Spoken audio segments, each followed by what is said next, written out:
Hello student, welcome. आज हम first year के चैप्टर 5 के बारे में डिस्कस करेंगे।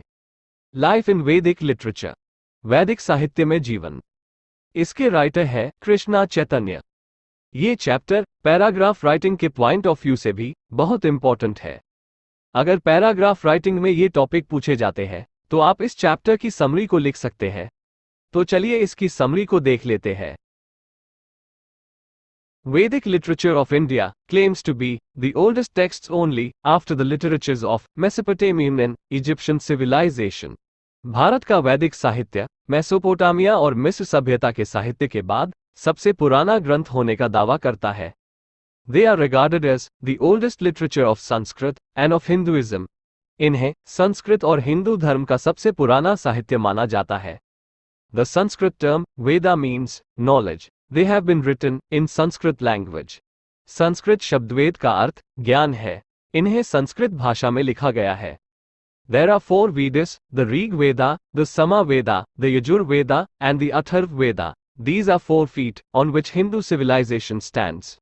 वेद 4 हैं: ऋग्वेद, सामवेद, यजुर्वेद और अथर्ववेद। ये 4 पैर हैं जिन पर हिंदू सभ्यता खड़ी है। Each Veda has again been classified into the Aranyakas, the Brahmins, and the Upanishad. प्रत्येक वेद को फिर से आरण्यक, ब्राह्मण और उपनिषद में वर्गीकृत किया गया है। The first compilation, the Rig Veda, is the oldest of the 4 Sanhitas or collection. पहला संकलन ऋग्वेद 4 संहिताओं या संग्रहों में सबसे पुराना है। It is a collection of about 1028 Vedic Sanskrit hymns and about 10,000 verses in all.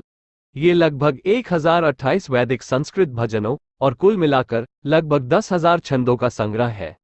Rigveda is organized into 10 books. These books are called mandals. Rigveda को 10 पुस्तकों में व्यवस्थित किया गया है। इन पुस्तकों को मंडल कहा जाता है। The hymns of Rig Veda express people's reaction to the wonder of existence, the beauty of the earth, and the power of existence. Rigveda के भजन अस्तित्व के आश्चर्य, पृथ्वी की सुंदरता और अस्तित्व की शक्ति के प्रति लोगों की प्रतिक्रिया व्यक्त करते हैं। As the ritualistic religion developed, the need for a hymn which could be sung was felt. This led to the origin of the second compilation, Samaveda. जैसे जैसे अनुष्ठानिक धर्म विकसित हुआ, ऐसे भजन की आवश्यकता महसूस की गई जिसे गाया जा सके। इससे दूसरे संकलन सामवेद की उत्पत्ति हुई। समन मीन्स सॉन्ग और मेलोडी। समन का अर्थ है गीत या धुन। It consists of about 1875 verses, and all of it except 75 verses are borrowed from the Rigveda. इसमें लगभग 1875 छंद हैं और 75 छंदों को छोड़कर बाकी सभी ऋग्वेद से लिए गए हैं।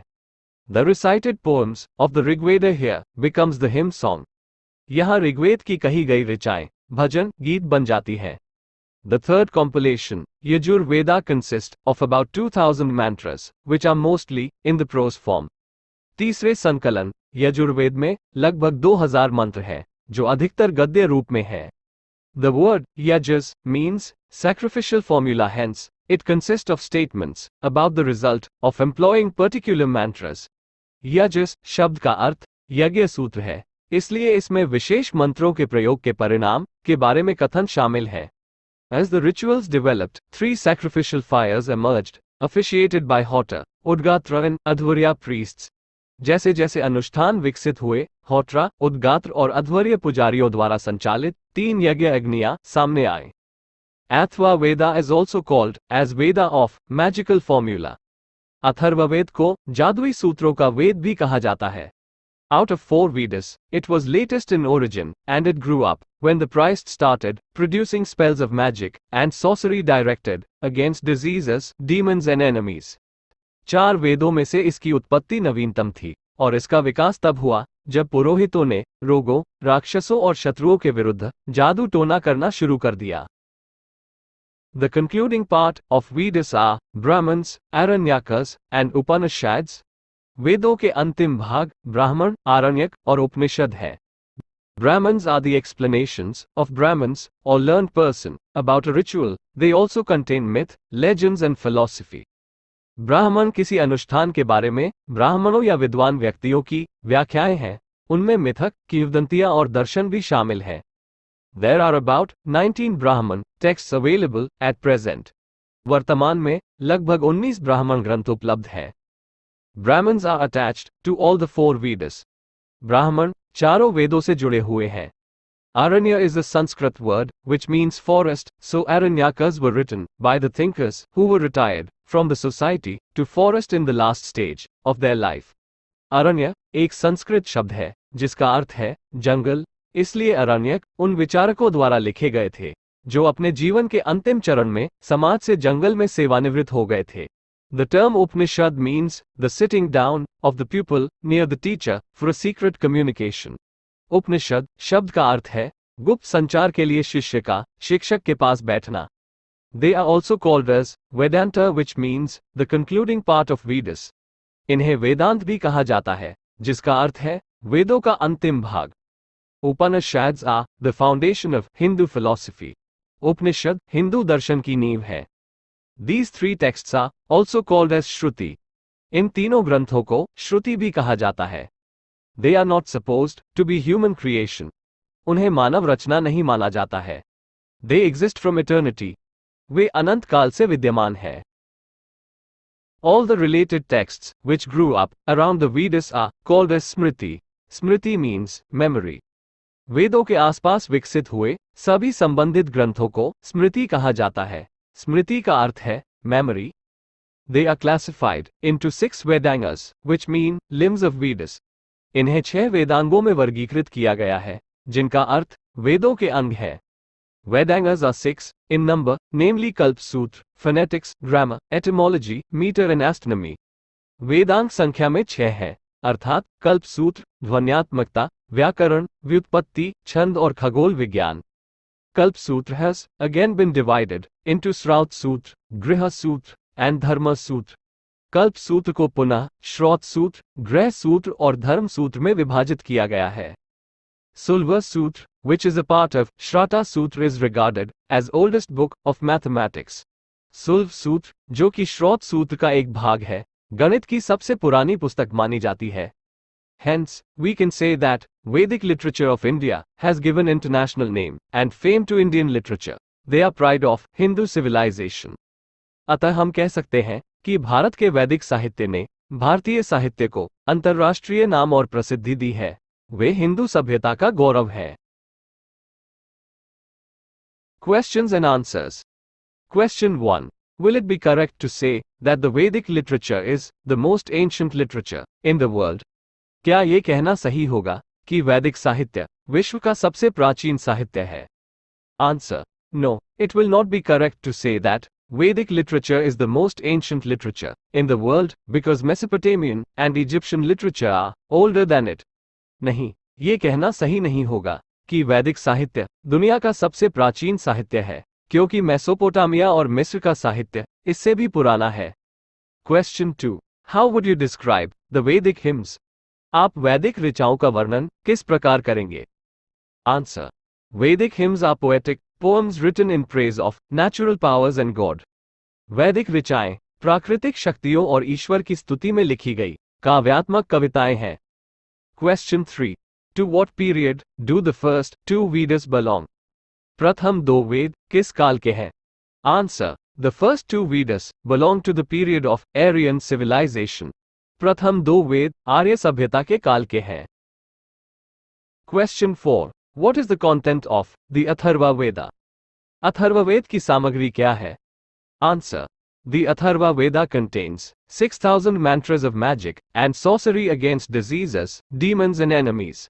अथर्ववेद में रोगों, राक्षसों और शत्रुओं के विरुद्ध जादू टोना के 6,000 मंत्र हैं। Question 5. What proves the Atharva Veda's late origin? Atharvaveda की देर से उत्पत्ति क्या सिद्ध होती है? Answer. The Atharva Veda's late origin is shown by the reference of the tiger, which was native of Bengal, and it is not found in other Vedas. Atharvaveda की देर से उत्पत्ति बाघ के संदर्भ से पता चलती है, जो बंगाल का मूल निवासी था, और यह अन्य वेदों में नहीं पाया जाता है। Question 6. What was the purpose of the Brahman Granthas? ब्राह्मण ग्रंथों का उद्देश्य क्या था? Answer. The purpose of the Brahman Granthas was to provide rules and explanation for rituals. ब्राह्मण ग्रंथों का उद्देश्य अनुष्ठानों के लिए नियम और स्पष्टीकरण प्रदान करना था। Question 7. By whom were the Aranyakas composed? आरण्यक की रचना किसके द्वारा की गई? Answer. The Aranyakas were composed by those thinkers who were retired from the ritual-dominated society to the peace of forest. अरण्यकों की रचना उन विचारकों द्वारा की गई जो कर्मकांड प्रधान समाज से जंगल की शांति की ओर सेवानिवृत्त हुए थे. Question 8. Explain the meaning of the term Upanishad. उपनिषद शब्द का अर्थ स्पष्ट करें. Answer. The term Upanishad means sitting down of the pupil near the teacher for secret communication. उपनिषद शब्द का अर्थ है गुप्त संचार के लिए शिष्य का शिक्षक के पास बैठना. Question 9. Which ancillary traditions grew up around Vedas? वेदों के आसपास कौन सी सहायक परंपराएं विकसित हुई? Answer. The ancillary traditions which grew up around Vedas were the Smritis which were composed by human authors. वेदों के आसपास जो सहायक परंपराएं विकसित हुई वे स्मृतियां थीं जिनकी रचना मानव लेखकों ने की थी. Question 10. Which works are regarded as the oldest works on Indian mathematics? कौन से कार्य भारतीय गणित पर सबसे पुराने कार्य माने जाते हैं? Answer. The Sulva Sutras are regarded as the oldest works on Indian mathematics. सुल्व सूत्र को भारतीय गणित पर सबसे पुराना कार्य माना जाता है. Question 11. Mention 5 Vedangas. 5 वेदांगों का उल्लेख करें. Answer. The 5 Vedangas are phonetics, grammar, etymology, meter and astronomy. 5 Vedang ध्वन्यात्मकता, व्याकरण, व्युत्पत्ति, छंद और खगोल शास्त्र है. Question 12. How long was the span of the Vedic culture? वैदिक संस्कृति का विस्तार कितने समय तक था? Answer. The span of the Vedic culture was all along the plains of river Indus and the Ganga. वैदिक संस्कृति का विस्तार सिंधु और गंगा नदी के मैदानी इलाकों तक था. Question 13. What did Buddhism protest against? बौद्ध धर्म ने किसका विरोध किया? Answer. Buddhism protested against violence and sacrificial rituals. बौद्ध धर्म ने हिंसा और बलि अनुष्ठानों का विरोध किया. Question 14. By what time decline set in the Vedic culture? किस समय तक वैदिक संस्कृति में गिरावट आ गई? Answer. The decline in the Vedic culture set in with the rise of Buddhism. बौद्ध धर्म के उदय के साथ वैदिक संस्कृति का पतन शुरू हो गया. Question 15. Mention 3 sacrificial fires. 3 यज्ञों का उल्लेख करें.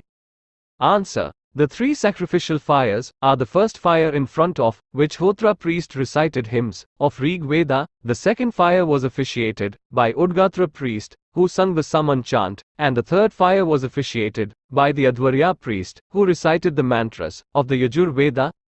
3 यज्ञ अग्नि है. पहली अग्नि जिसके सामने होत्र पुजारी ने ऋग्वेद के मंत्रों का पाठ किया. दूसरी अग्नि की प्रतिष्ठा उद्गात्र पुजारी ने की जिसने समन मंत्र गाया.